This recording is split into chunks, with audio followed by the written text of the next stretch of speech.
CM Siddu ವಿರುದ್ಧ Kantara dialogue. Court ಮೆಟ್ಟಿಲ ಮೇಲೆ ನಿನ್ನ ತೀರ್ಮಾನ ನಾನು ಮಾಡುತ್ತೇನೆ.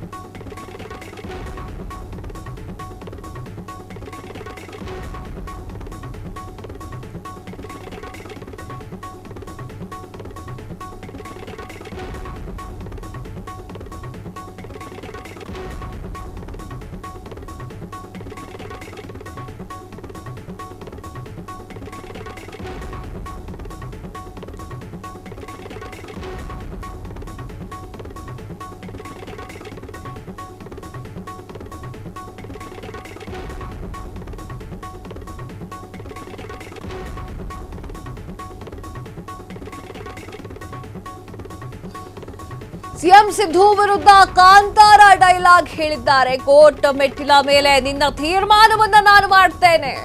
ಇದು ಕಾಂತಾರ ಸಿನಿಮಾದಲ್ಲಿ ದೈವದ ಡೈಲಾಗ್. ಇದೇ ಡೈಲಾಗ್ಗೆ ಸ್ವಲ್ಪ ಟ್ವಿಸ್ಟ್ ಕೊಟ್ಟು ಬಿಜೆಪಿಯ ಕೆಎಸ್ ನವೀನ್ ಅವರು ಮಾತನಾಡಿರುವಂತದ್ದು. ಸಿದ್ದರಾಮಯ್ಯನವರಿಗೆ ಗಣೇಶನೇ ನೋಡಿಕೊಳ್ತಾನೆ, ವಿಧಾನಸೌಧದ ಮೆಟ್ಟಿಲ ಮೇಲೆ ನಿನ್ನ ತೀರ್ಮಾನ ಮಾಡ್ತಾನೆ. ಸಿಎಂ ಸಿದ್ದರಾಮಯ್ಯ ವಿರುದ್ಧ ಗುಡುಗಿರುವಂತಹ ಎಂಎಲ್ಸಿ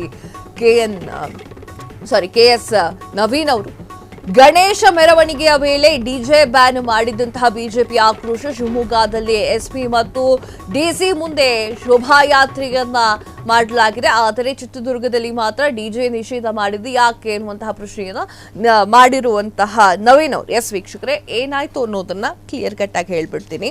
ಕಾಂತಾರ ಸಿನಿಮಾದ ಡೈಲಾಗ್ ಅನ್ನ ನವೀನ್ ಅವರು ಹೇಳಿರುವಂತದ್ದು ಏನು ಅಂತಂದ್ರೆ, ಕಾಂತಾರ ಸಿನಿಮಾದ ಡೈಲಾಗ್ ಬಂದ್ಬಿಟ್ಟಿರೋದು ಏನು ಅಂತಂದ್ರೆ, ನಿನ್ನ ಒಂದು ಭವಿಷ್ಯವನ್ನ ನಾನು ಕೋರ್ಟ್ ಮೆಟ್ಟಿಲ ಮೇಲೆ ತೀರ್ಮಾನ ಮಾಡ್ತೇನೆ ಅಂತ ಹೇಳಿ. ಬಟ್ ಇವ್ರು ಸ್ವಲ್ಪ ಟ್ವಿಸ್ಟ್ ಕೊಟ್ಟು ಅದಕ್ಕೆ ಸ್ವಲ್ಪ ಕಥೆಯನ್ನ ಬರೆದು ಸ್ಕ್ರಿಪ್ಟನ್ನು ಬರೆದು ನಿಮ್ಮ ಒಂದು ಏನು ತೀರ್ಮಾನವನ್ನ ವಿಧಾನಸೌಧದ ಮೆಟ್ಟಿಲ ಮೇಲೆ ತೀರ್ಮಾನ ಮಾಡುವುದು ಗಣೇಶ.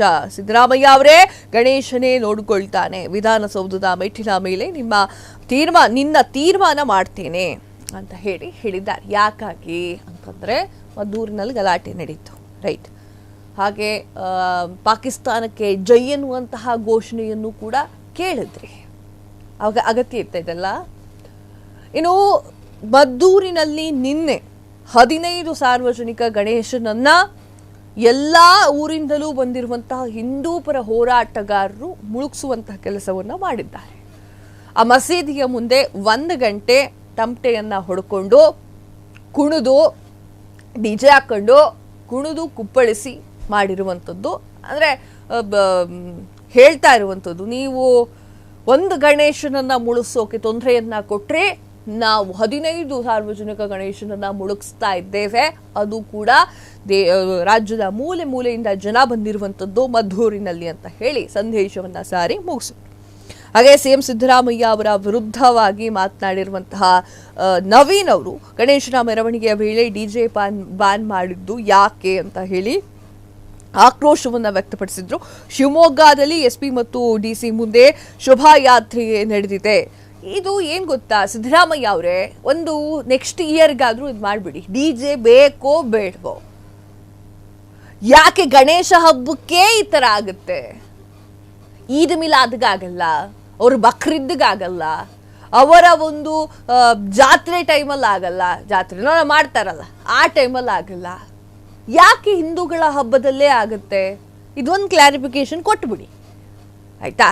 ಅದಾದ ನಂತರ ಈ ಡಿಜೆ ವಿಚಾರ, ಡಿಜೆ ಹಚ್ಚಬೇಕೋ ಹಚ್ಚಬಾರ್ದು, ಕೆಲವೊಂದಿಷ್ಟು ಜನ ಅವ್ರಿಗೆ ಹೆಂಗ್ ಬೇಕೋ ಹಂಗ್ ಮಾತನಾಡ್ಕೊಳ್ತಾರೆ. ಯಾಕೆ ಹಿಂದೂಗಳಿಗೆ ಮಾತ್ರ ಡಿಜೆ ಬ್ಯಾನ್ ಮಾಡ್ತೀರಾ ಗಣೇಶ ಹಬ್ಬದಲ್ಲಿ? ಮುಸ್ಲಿಮರಿಗೊಂದು ನ್ಯಾಯ, ಹಿಂದೂಗಳಿಗೊಂದು ನ್ಯಾಯನ ಅಂತ ಕೇಳುತ್ತಾರೆ. ಇದನ್ನು ಮಾಡ್ಬಿಡಿ. ಯಾಕಂತಂದ್ರೆ ಸಿದ್ದರಾಮಯ್ಯ ಅವರೇ, ನಿಮ್ಮ ಕಡೆಗೆ ಬೆಟ್ಟು ತೋರಿಸಿ ಮಾತಾಡೋದು ಸ್ವಲ್ಪ ಕಮ್ಮಿ ಆಗುತ್ತೆ. ಅದರಲ್ಲಿ ತಮ್ಮ ಆಕ್ರೋಶವನ್ನ ಹೊರಹಾಕಿರುವಂತಹ ನವೀನ್ ಅವರು ಚಿತ್ರದುರ್ಗದಲ್ಲಿ ಮಾತ್ರ ಡಿಜೆ ಬ್ಯಾನ್ ಯಾಕೆ ಅನ್ನುವಂತಹ ಪ್ರಶ್ನೆಯನ್ನ ಕೂಡ ಮಾಡಿರುವಂಥದ್ದು. ಕ್ಷಣ ಕ್ಷಣದ ಸುದ್ದಿಗಳಿಗಾಗಿ ಫ್ರೀಡಂ ಟಿವಿ ಸಬ್ಸ್ಕ್ರೈಬ್ ಮಾಡಿ, ಲೈಕ್ ಮಾಡಿ ಹಾಗೂ ಫಾಲೋ ಮಾಡಿ. ಹೊಸ ಸುದ್ದಿಗಳ ನೋಟಿಫಿಕೇಶನ್ಗಾಗಿ ಬೆಲ್ ಐಕಾನ್ ಮೇಲೆ ಕ್ಲಿಕ್ ಮಾಡಿ.